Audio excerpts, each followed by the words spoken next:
just this week, we have seen as Elon Musk is on his exit out of the federal government, he has secured billions of dollars in new contracts across the federal government. Conflict of interest? Yes, absolutely. It appears that he has recently secured contracts and promises for contracts at the Department of Defense.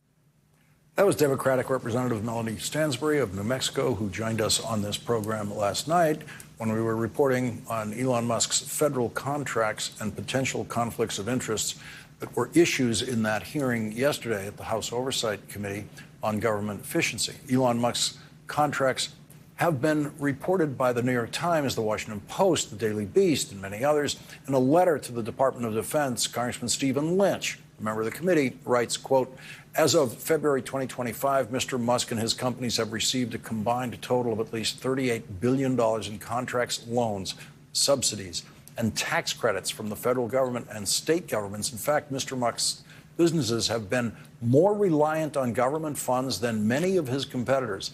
Mr. Musk's businesses, which span various industries, including the transportation, health, telecommunications, and defense sectors, are also subject to the regulatory jurisdiction of numerous federal agencies, including the Department of Justice and the Department of Transportation, and several of his companies are presently under federal investigation for safety, labor, or other serious violations.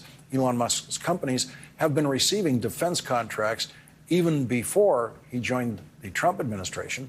Congressman Lynch writes, quote, Mr. Musk's space exploration company, SpaceX, its affiliated satellite internet service Starlink, and Mr. Musk's car company, Tesla, have enjoyed $13.5 billion in federal benefits from the Department of Defense since 2003. This includes at least $9.5 billion in direct contract funds Mr. Musk's companies have received from the Department of Defense.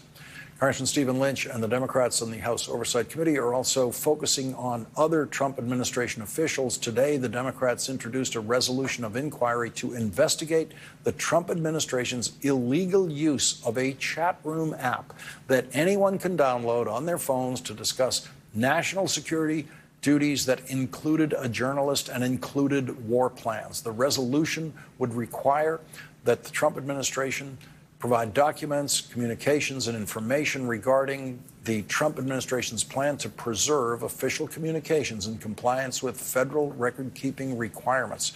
The use of Signal, Gmail, and other electronic communication platforms on personal and government phones to conduct official business, plans, procedures, guidance, or practices to ensure that official business conducted on messaging platforms like Signal are preserved. And joining us now is Democratic Congressman Stephen Lynch of Massachusetts. He's a member of the House Oversight Committee. Congressman Lynch, thank you very much for joining us tonight. What do you see in the pattern of what could be conflict of interest involving Elon Musk? Good to be with you, Lawrence.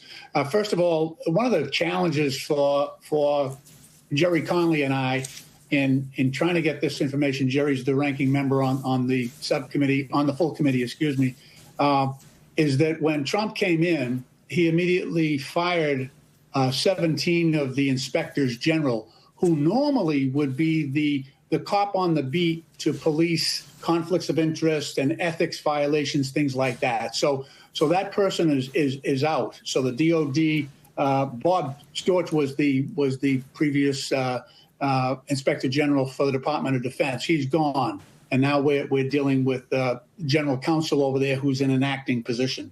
But at every turn, you see Elon Musk's presence either gaining an advantage over his competitors in terms of DOD contracts, or actually working to undermine his competitors by removing personnel who are already at DOD and then inserting his own people. Sometimes people who come from his own company are going on the payroll for the Department of Defense, and they're going to make decisions with respect to outgoing contracts and ongoing contracts. So it's deeply troubling. There's clearly a severe conflict of interest here.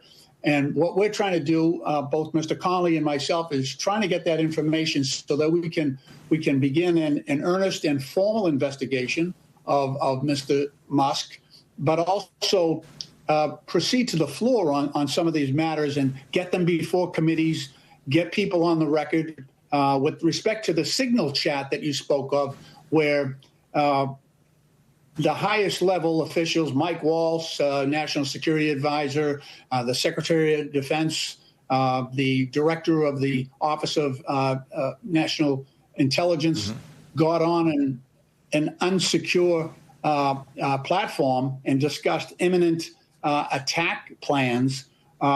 We would like a formal resolution of inquiry to advance so that we can have a hearing on that. We'll bring in witnesses, and then within 14 days, if it's not given that attention, then it'll proceed to the floor for a House vote, a floor vote, within 14 days. So we've begun that process. I give great credit to our ranking member, Gerry Connolly.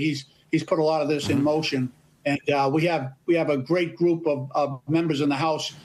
Members who are brand new, members who have been there a while, like myself, that are working together to get this information. Congressman Stephen Lynch, thank you very much for joining us tonight. Thank you, Thank Lawrence. you.